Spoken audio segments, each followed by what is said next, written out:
Hello friends, welcome to the UPSC analyser. तो आज हम 2 अप्रैल का इंडियन एक्सप्रेस डिस्कस करेंगे। And if you are liking this analysis then please like, share and subscribe.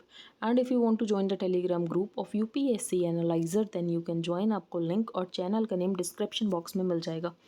यहाँ पर फर्स्ट न्यूज़ है, no one will oppose if India backs such a process, Lavrov on Ukraine mediation. Russia के foreign minister Sergey Lavrov India आए हुए हैं। अब इनकी क्या एक्सपेक्टेशंस है इंडिया से, वो अभी हम डिस्कस करेंगे। Underlining that India has an independent foreign policy and is not under the influence of US. तो जो इंडिया है वो यूएस के इन्फ्लुएंस में नहीं है और इंडिया की फॉरेन पॉलिसी जो है वो पूरी तरीके से इंडिपेंडेंट है।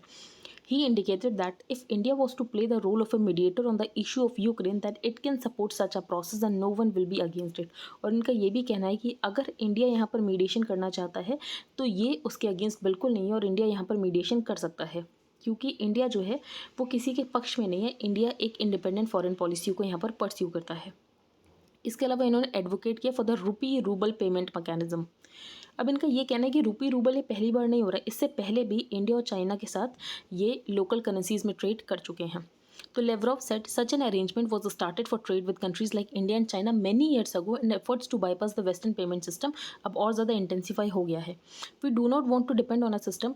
तो इनका ये कहना है कि हम किसी ऐसे सिस्टम के ऊपर डिपेंडेंट नहीं रहना चाहते हैं जिसको कभी भी बंद कर दिया जाए। फॉर एग्जांपल डॉलर, अभी डॉलर में ट्रांजेक्शन्स नहीं कर सकते हैं। And we do not want to depend on a system whose masters can steal your money overnight. अब यहाँ पर जो भी रशिया के फॉरेक्स रिजर्व्स हैं वो तो किसी यूज़ में है नहीं, क्योंकि रशिया तो यहाँ पर डॉलर में ट्रांजेक्शन कर ही नहीं सकता है। Jaishankar on spot mention the difficult international environment, और हमने यही बोला कि हम इसी फेवर में कि जो भी डिफरेंसेस उसको रिजॉल्व किया जाए through the diplomacy, dialogue and diplomacy. आगे हम चलते हैं। External affairs minister emphasised the importance of cessation of violence. तो यहाँ पर वायलेंस खत्म होना चाहिए और हॉस्टिलिटीज़ का एंड होना चाहिए। डिफरेंसेस एंड डिस्प्यूट्स यहाँ पर सॉल्व हो सकते हैं through the dialogue and diplomacy.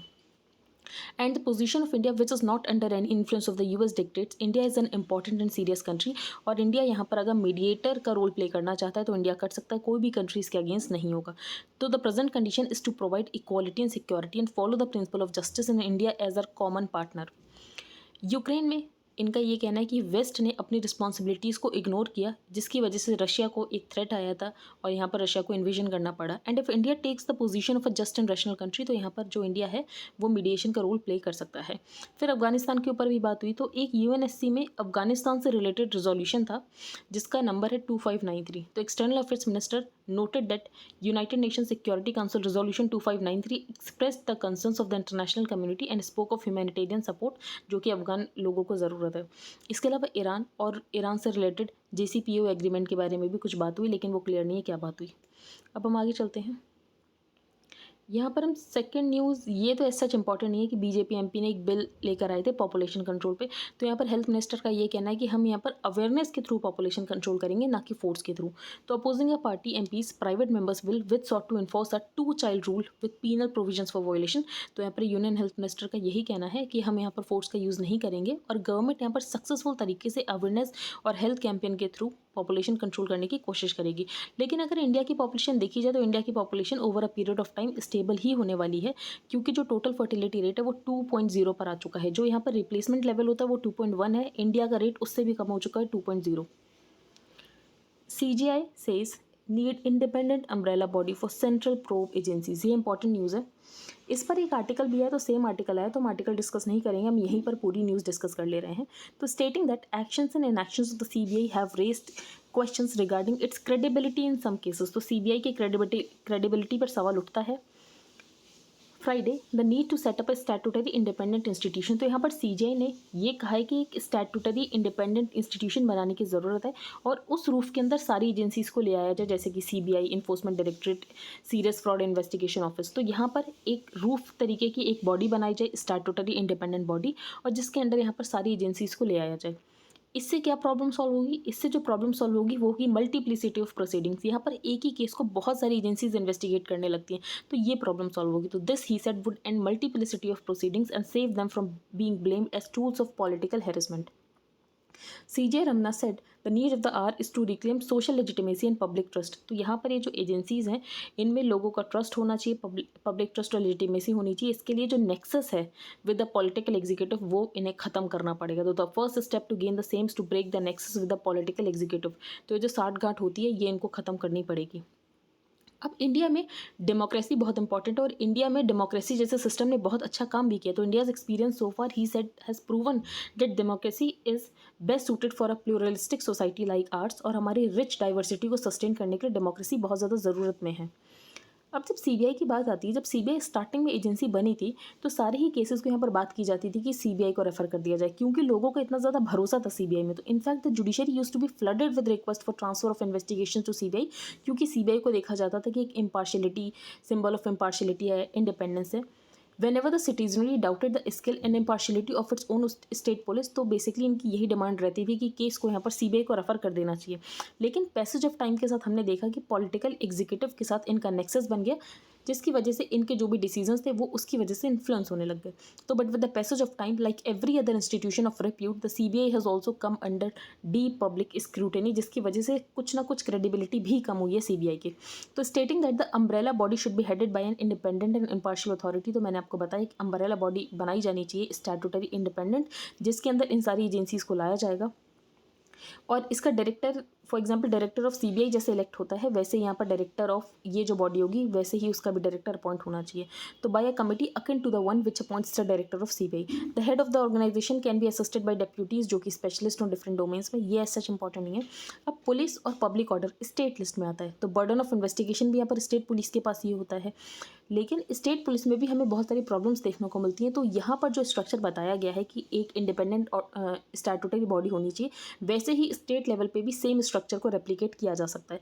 तो he said adding that central law for the umbrella investigative body can be suitably replicated by the states. अब पुलिस सिस्टम जो लेकर आए थे ब्रिटिशर्स, वो बेसिकली पुलिस सिस्टम इसीलिए लेकर आए थे ताकि जो सिटीजन्स उनको कंट्रोल किया जा सके। तो there is no doubt that the imperial police created by the colonial masters was model to subdue and control the Indian citizenry, and that the misuse of police by political masters is not a new feature.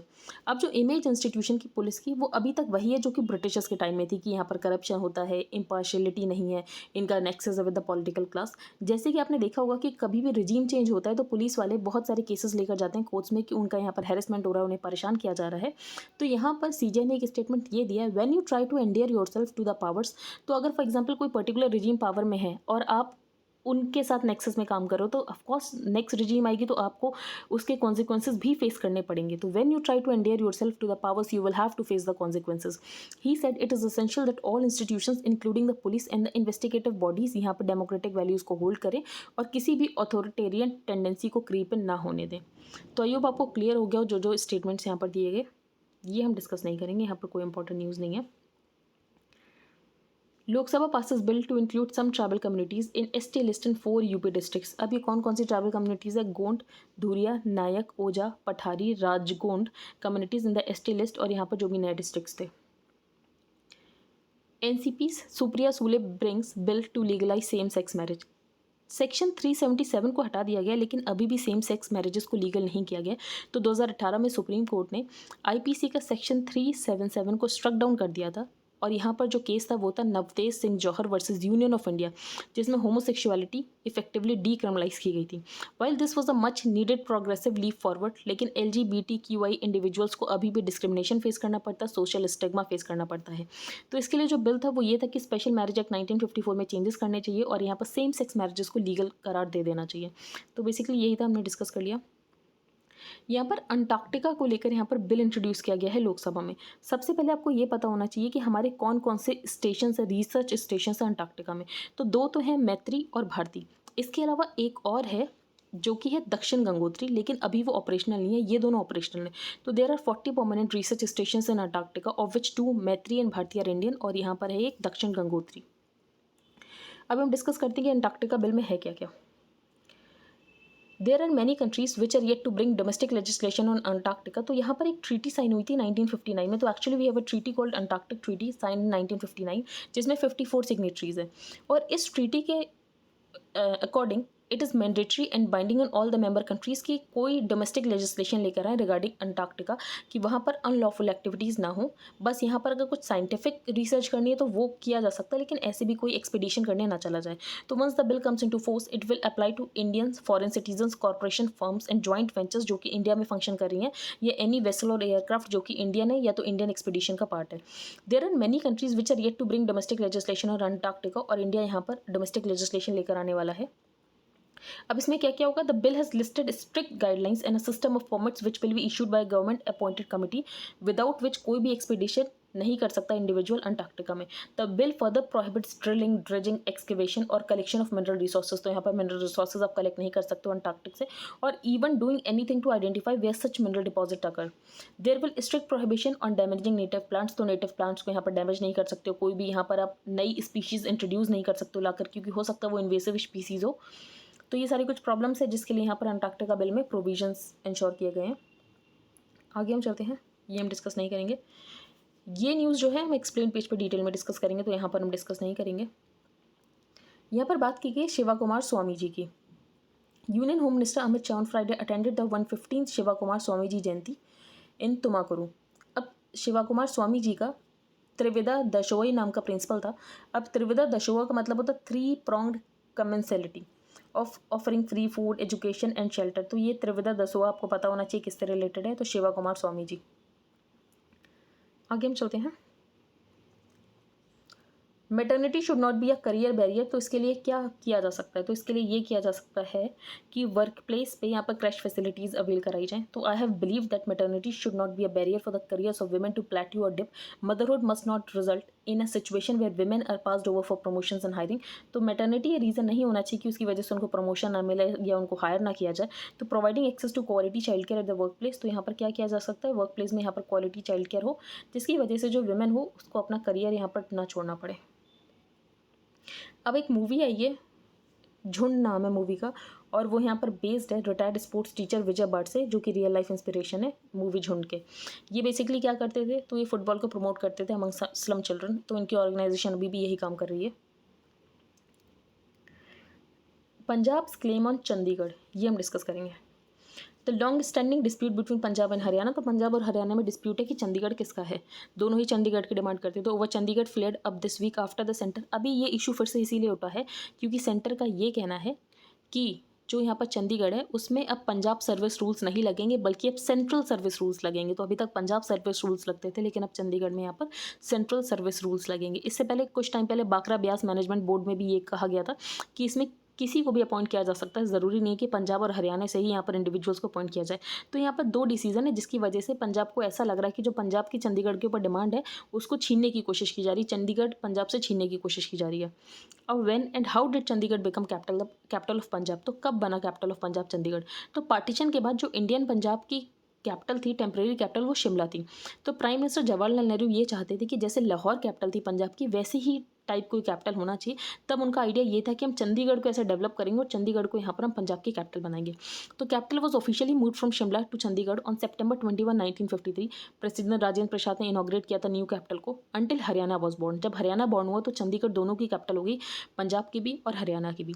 जो Punjab reorganisation act है 1966 का, जो कि carve out करता है हरियाणा को from the undivided Punjab, created the new union territory of Chandigarh under the direct control of the centre. और यहाँ पर जो हिल टेरिटरीज थी पंजाब की वो यहाँ पर ट्रांसफर कर दी गई हिमाचल प्रदेश में।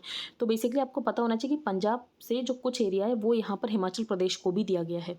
Chandigarh identified as the capital of Punjab in the capital of Punjab act 1952। तो चंडीगढ़ को यहाँ पर पंजाब की कैपिटल आइडेंटिफाई किया गया था और बाद में से कॉमन कैपिटल बना दिया गया था बोथ पंजाब एंड हरियाणा, जिसमें जो प्रॉपर्टीज़ है वो 60:40 में डिवाइड है, and properties were divided between the states in the ratio of 60:40।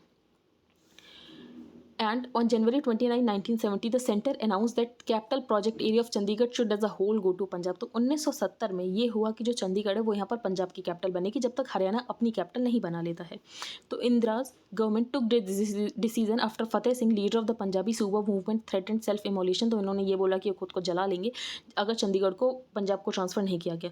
The government explain why it had decided against dividing the city. अब गवर्नमेंट जो थी वो चंडीगढ़ को डिवाइड नहीं करना चाहती थी कि आधा एरिया यहाँ पर पंजाब में चला जाए, आधा एरिया हरियाणा बनाने में चला जाए, क्योंकि गवर्नमेंट को ये ऐसा लगता था कि उसकी वजह से जो ब्यूटी है और लेआउट आर्किटेक्चर है उसका उतना एडमायरेशन नहीं रह जाएगा जितना चंडीगढ़ एक साथ है तब एडमायरेशन है। What claims on Chandigarh were made subsequently. तो 24 जुलाई 1985 में राजीव लोंगोवाल अकॉर्ड होता है between then prime minister Rajiv Gandhi and Akali leader Harchand Singh Longowal. Among other things the centre agree to give Chandigarh to the Punjab, लेकिन उसके कुछ टाइम के बाद ही यहाँ पर लोंगोवाल को मार दिया गया बाय द मिलिटेंट्स। अब what has been the mood in the Punjab assembly over the years. तो पंजाब असेंबली क्या चाहती, तो पंजाब असेंबली यही चाहती कि चंडीगढ़ पंजाब को पूरी तरीके से ट्रांसफर किया जाना चाहिए। तो Sukhdev Singh Dhillon brought a resolution on September 7, 1978 when Prakash Singh Badal was chief minister and Baldev Singh Mann brought a similar resolution on October 31, 1985। और इनका यही कहना था कि यहाँ पर जो चंडीगढ़ है वो यहाँ पर पंजाब को ट्रांसफर किया जाना चाहिए। आगे चलते हैं। सेंसेक्स क्यों आगे बढ़ रहा है, तो इसके 3 रीजंस बताए गए हैं। पहला तो ये कि रशिया और यूक्रेन में ऐसा दिख रहा है कि ये जो वॉर है ये ज़्यादा नहीं फैलने वाली है। तो biggest reason for the recovery over the last few days has been the news of positive developments in the discussions between Russia and Ukraine. दूसरी बात, जो ऑयल के प्राइसेस हैं वो यहाँ पर स्टेबल हो रहे हैं। तीसरी बात, जो यहाँ पर रेटिंग एजेंसीज है वो यहाँ पर पॉजिटिव आउटलुक दिखा रही है। तो इन 3 रीजंस की वजह से यहाँ पर जो सेंसेक्स है वो ऊपर बढ़ रहा है। Assam Meghalaya border dispute. तो असम मेघालय का बॉर्डर डिस्प्यूट क्यों है, क्योंकि ब्रिटिश रूल के दौरान जो अनडिवाइडेड असम था उसमें नागालैंड, अरुणाचल प्रदेश, मेघालय, मिजोरम सब थे। फिर उसके बाद जब बाउंड्रीज को कार्व आउट किया गया तो मेघालय को कार्व आउट किया गया 1972 में।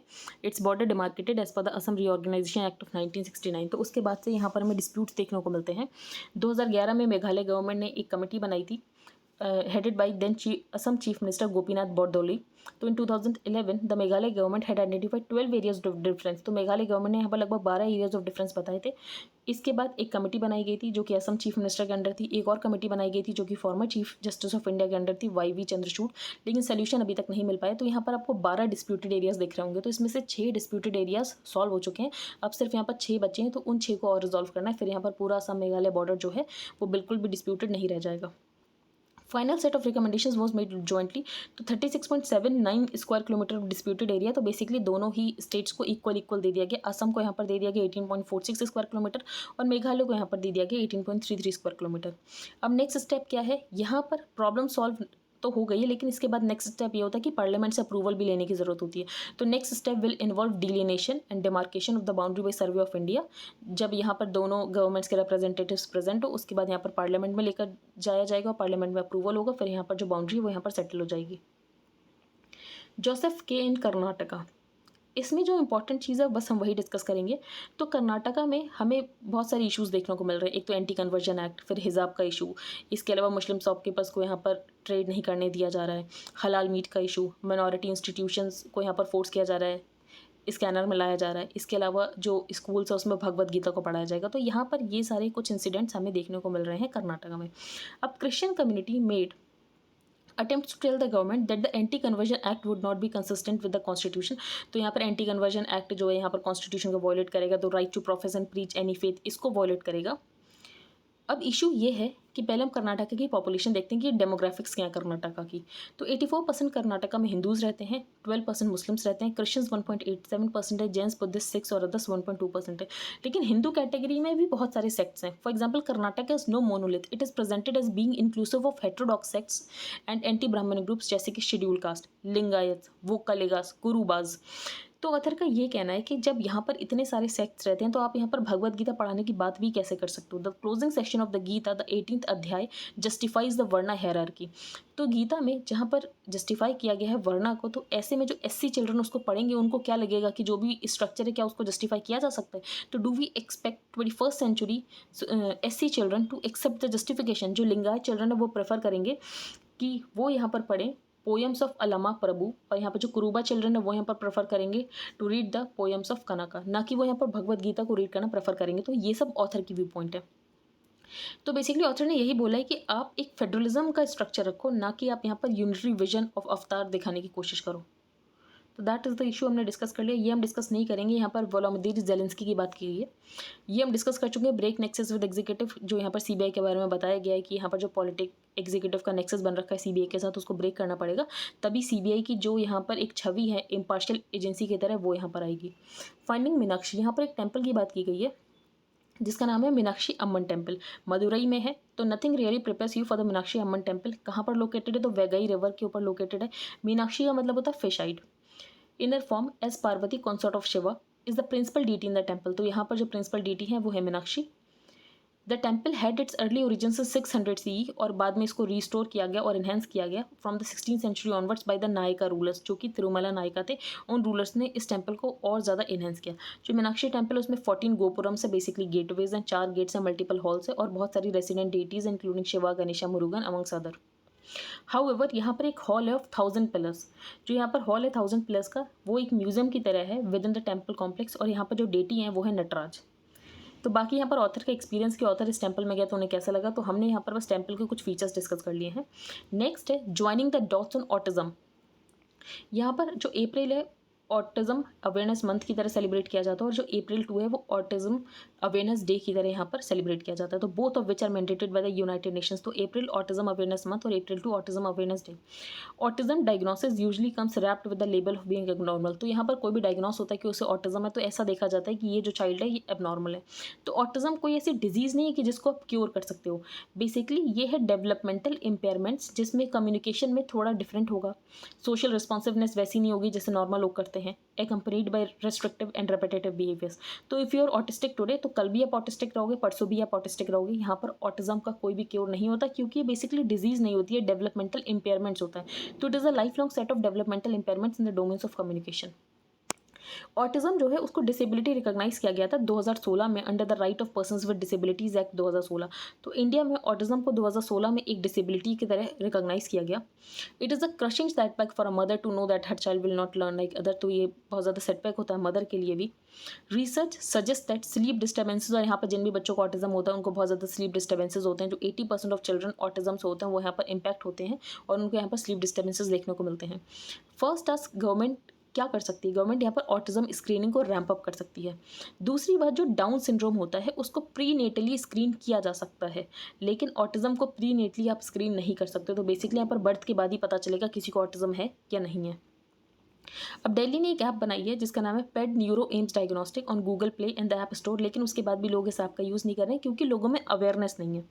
तो second, the big tent approach of special education is not working. तो यहाँ पर जो स्पेशल एजुकेशन दी जाती है, यहाँ पर जो डाउन सिंड्रोम है जिनको या डिसलेक्सिया है, लेकिन वो सही से काम नहीं कर रही। तो यहाँ पर अप्रोच चेंज करने की ज़रूरत है। यहाँ पर एस्पर्जर सिंड्रोम की बात की गई।